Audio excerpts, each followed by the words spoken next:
les bons candidats en 2023? On va répondre à cette question avec Antoine Detty, CEO de Tool for Staffing. Bonjour Antoine. Bonjour Alexia. On va parler de recrutement 3.0, de RH, de pénurie de talent, de matching.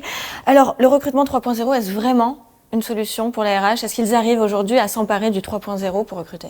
Il y a beaucoup de choses qu'on met derrière le recrutement 3.0, mais ce qu'on peut dire aujourd'hui, c'est que c'est encore pas forcément très utilisé par beaucoup de RH, qui restent un petit peu sur l'ancien paradigme, à savoir publier des annonces sur différents job boards et attendre souvent en vain les candidats. Ça marche plus ça? Non, pas vraiment. Chez Tool for Staffing, on appelle ça le publish and pray. Okay. Donc, comme on est une start-up, on emploie forcément un terme anglais, mais ce qui veut dire publier des annonces et prier. Et prier pour que ça postule. Et a priori, sur de plus en plus de métiers, ça fonctionne plus, quoi.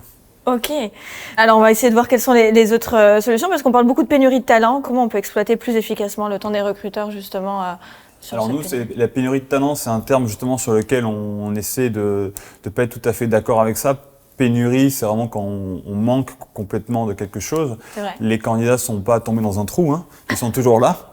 Mais nous, on préfère parler de problèmes de matching, en fait, on va dire, entre les besoins des entreprises et les compétences présentes sur le marché, justement. Ah, ça c'est intéressant. Donc pour vous, en fait, il n'y a pas vraiment de pénurie, c'est juste que les personnes se retrouvent à l'offre et la demande, n'arrivent pas à se retrouver. Exactement. Vous allez avoir des métiers, en fait, où vous allez avoir trop de candidats par rapport aux besoins des entreprises.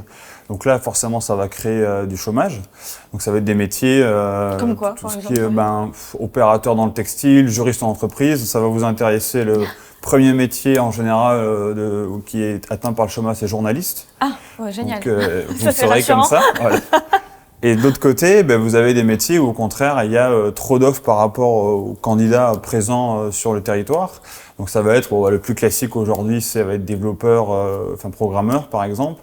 Mais vous allez avoir aussi un Talent Acquisition Manager, un TAM, que vous avez été. Exact. Ça aussi, en ce moment, c'est en pénurie. C'est en pénurie? C'est ça, exactement. Il en manque. Comme justement, il y a de plus en plus de problèmes de recrutement, les entreprises en cherchent. Du coup, ça crée forcément une pénurie là-dessus, quoi. Un métier qui est assez nouveau entre guillemets, mais qui demande beaucoup de casquettes, hein, à la fois des compétences de communication, un peu de marketing, RH évidemment.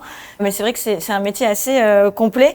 En termes de métiers en tension, est-ce qu'on peut parler aussi des métiers en tension, ou est-ce que ça aussi c'est pas... Ah non, justement, oui, ça plutôt oui. C'est ce que je viens de dire. Il y a des métiers qui sont en tension et d'autres qui sont, alors comme on les appelle, à fort taux de chômage par exemple. Okay. Et ce qui est intéressant, c'est que c'est un phénomène qui est mouvant en fait. C'est-à-dire que vous l'avez dit, TAM, ça n'existait même pas avant. Donc il y a un métier qui s'est créé et sur lequel rapidement il y a eu des tensions. Donc en fait, le problème vient que c'est un phénomène qui va bouger dans le temps. Par exemple, je prends toujours l'exemple des cuisiniers pendant le Covid qui ont tous été licenciés. Donc là, c'est un métier sur lequel il y avait beaucoup de chômage. Entre-temps, beaucoup se sont réinventés et ont fait une conversion. Et quand le Covid s'est arrêté, au contraire, l'année suivante, il y avait une forte pénurie sur les cuisiniers, par exemple. À quoi va ressembler la relation candidat-entreprise de demain? Parce que là, entre justement les RH qui essaient de redoubler d'efforts pour savoir comment recruter, où recruter, si c'est vers le 3.0 ou pas, les candidats qui se font de plus en plus chasser, il y a un rapport de force qui a changé aussi. À quoi va ressembler cette relation? Alors vous pouvez appeler ça un rapport de force. Nous, le terme qu'on essaie d'employer, c'est horizontalisation. C'est-à-dire qu'avant, il y avait vraiment une relation très verticale, les entreprises ordonnées et les candidats devaient obéir. Maintenant, les candidats sont un petit peu plus prospectés, sont un petit peu plus démarchés. Du coup, la relation, c'est beaucoup plus équilibrée. On a vu souvent dans la presse parler qu'il faut traiter le candidat comme un client. Nous, on pense qu'il faut aller plus loin, il faut le traiter comme un prospect et avec toutes les conséquences que ça peut avoir aujourd'hui. Un prospect. Alors ça, je ne l'avais pas encore vu comme ça. Oui. On parle beaucoup de clients internes dans les RH, les clients internes, les clients internes. Alors là, le voir comme un prospect, alors déjà sur le terme, je suis complètement d'accord, parce que j'entrevois ce que vous voulez dire, mais allez-y un petit peu plus, qu'est-ce que vous entendez par prospect? Ça veut dire que, qu'est-ce qu'on fait d'un prospect aujourd'hui? Déjà, on n'est pas sûr qu'il va signer chez nous. Donc le candidat aujourd'hui, c'est pour beaucoup de dirigeants. Pendant très longtemps, le département RH était une fonction support. Et maintenant, c'est vraiment une fonction de business, au sens où quand on prévoit sa croissance, il ne faut plus considérer que le candidat va arriver comme ça, en claquant des doigts. Il faut se dire, est-ce qu'on va arriver à recruter tel métier si on a ce projet-là de croissance, en fait. C'est ça qu'on veut dire par traiter le candidat comme un prospect. Alors vous, chez Tool for Staffing, qu'est-ce que vous proposez pour les RH?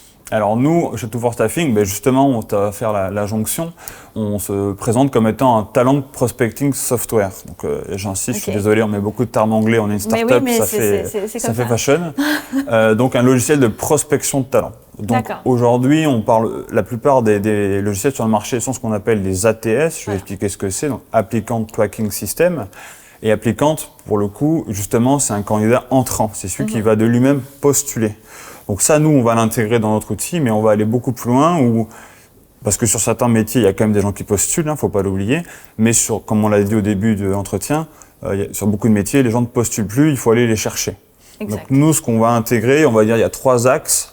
C'est tout ce qui est sourcing automatisé, qui va vous permettre en fait d'aller sourcer de manière automatique sur les réseaux sociaux, sur les CVTech, parce que vous qui avez été TAM, vous savez à quel point ça peut être chronophage de le faire. Donc là, nous, on a des robots, des algorithmes qui vont vous permettre d'aller approcher les candidats tout en laissant l'humain au centre parce que ça reste un rapport humain, mais qui va vous débarrasser des tâches chronophages et vous permettre de vous focaliser sur les tâches à valeur humaine ajoutée, à savoir les entretiens, etc. L'autre axe, on en parle beaucoup, c'est l'intelligence artificielle. Nous, comment on l'intègre à l'outil, c'est vraiment pour extraire la data du CV, la faire matcher avec des offres et arriver à trouver des candidats comme ça de manière un peu semi-automatisée qui matcheront avec des offres.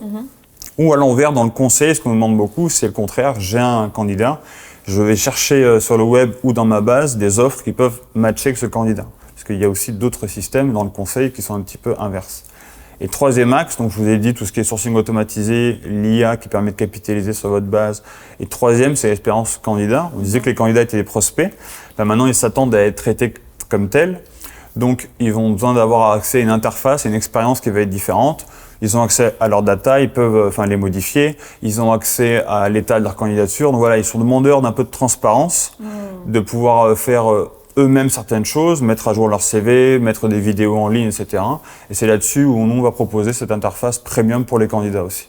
C'est bien parce que vous pensez aux deux, candidats et TAM, et recruteurs. Vous avez bien identifié les deux sources du problème. J'aime bien on parle beaucoup de parcours candidat, mais là, c'est le parcours prospect-candidat, ou candidat-prospect. Exactement. Excellent. Merci beaucoup, Antoine Detsi. C'est la fin de cette émission. On aurait pu parler des heures. C'est passionnant. Merci beaucoup et je vous remercie également d'être resté avec nous jusqu'à la fin de cette émission Rendez-vous RH. Merci, Alexia. À vous.